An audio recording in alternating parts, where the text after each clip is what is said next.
Welcome back to Outdoors with Larry Ray on ESPN 790 AM.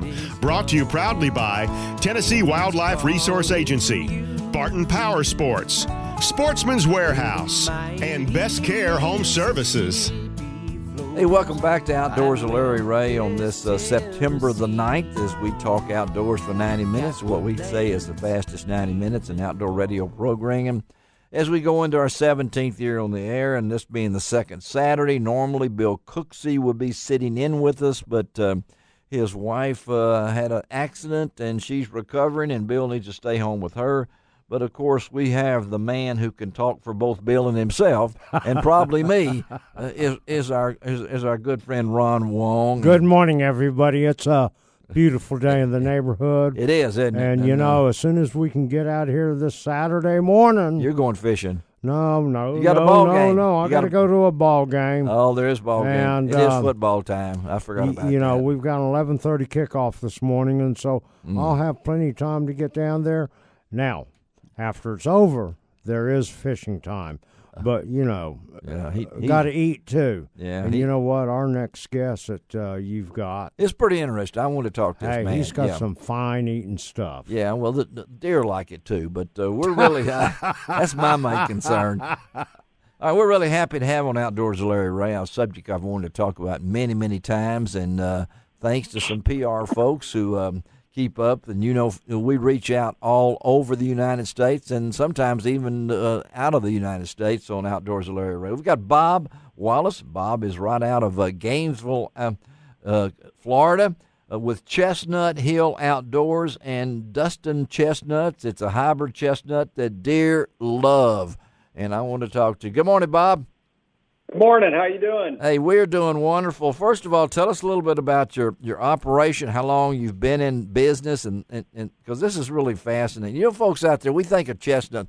Ron's already said he's already brought up about the Orientals loved chestnuts, and we've heard chestnuts roasting over an open fire with Mel Torme. You know, we think about those things. But tell us a little bit about Chestnut Hill Farm. Well, we've been in business here for almost 40 years. Wow. My grandfather was a plant breeder, and when I got out of college, I thought, well, I'm just going to move out to the farm and start a nursery and not have to have a real job. And we were selling chestnut trees. He found a single American chestnut. Chestnuts were the most common tree in eastern North America. And they were killed by disease in the early 1900s. I mean, you can imagine today if all the oak trees died out in 30 years. Oh, my. What an equal disaster that would be. And that's kind of what happened in the early 1900s. And he was a plant breeder as a hobbyist, and a friend of his actually found an American chestnut surviving in a grove of 100 acres of dead trees in Ohio.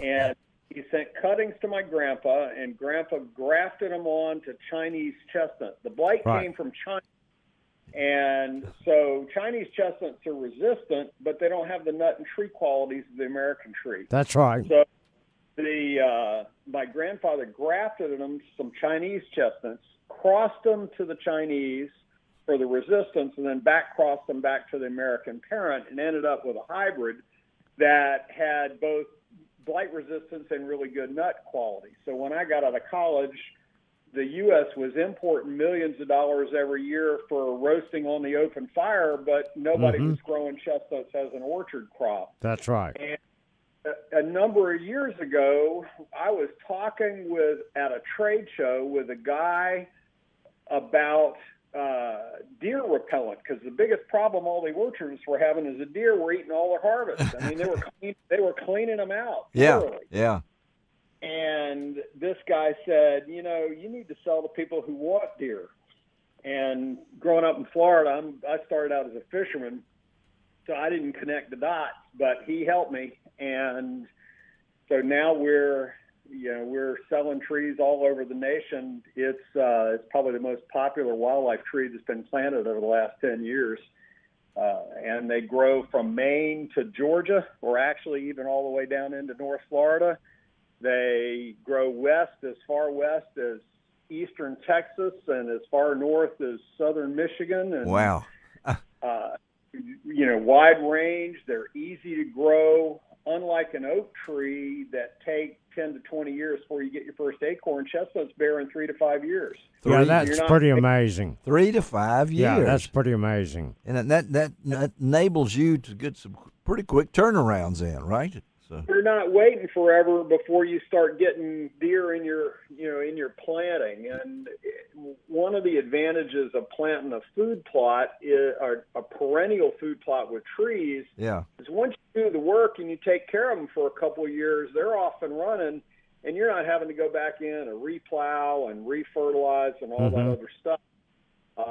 If you've got a lot of deer in your area already, you've got to do some work to protect the trees early on. And really what we found, that cages are the best thing. And if you go to our website, Chestnut Hill Outdoors, there's some really good pictures and videos on how to build the cages and all that stuff. How tall does a chestnut tree get? I mean, what are we talking about?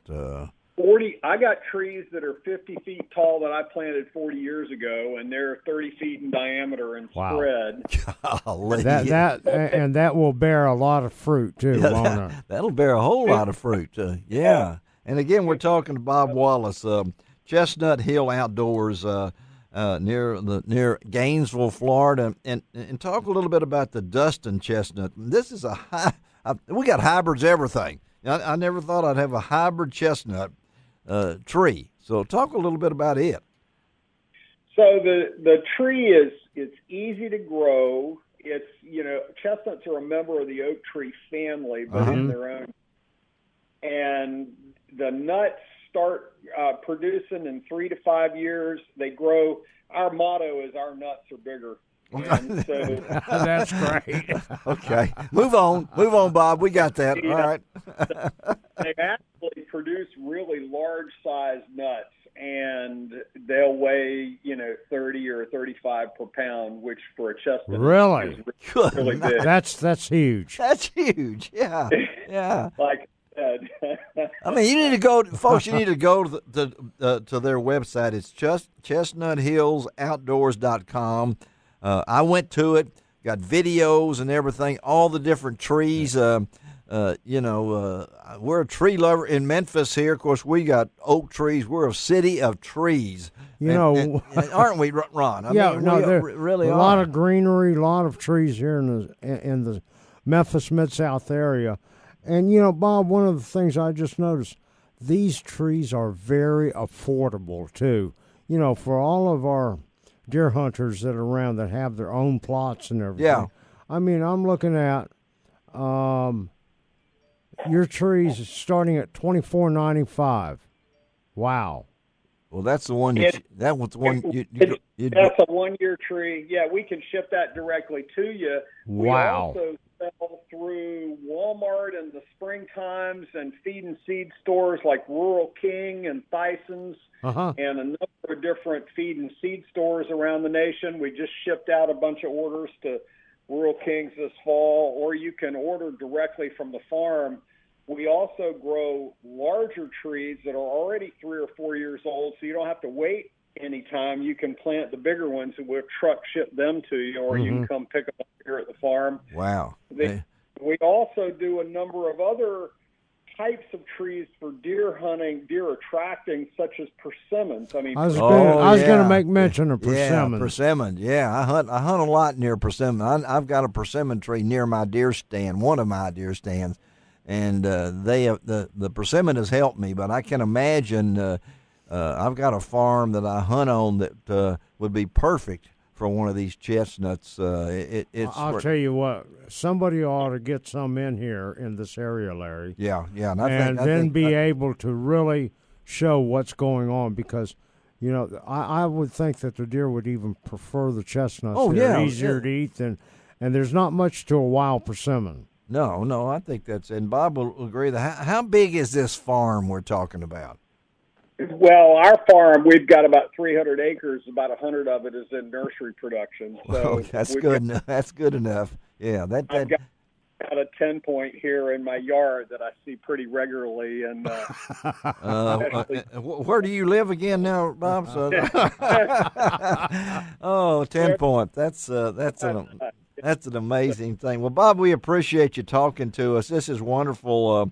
Let's stay in touch, and I may get back in touch with you because I may need to help my co-people to put something on our farm too that we hunt on. But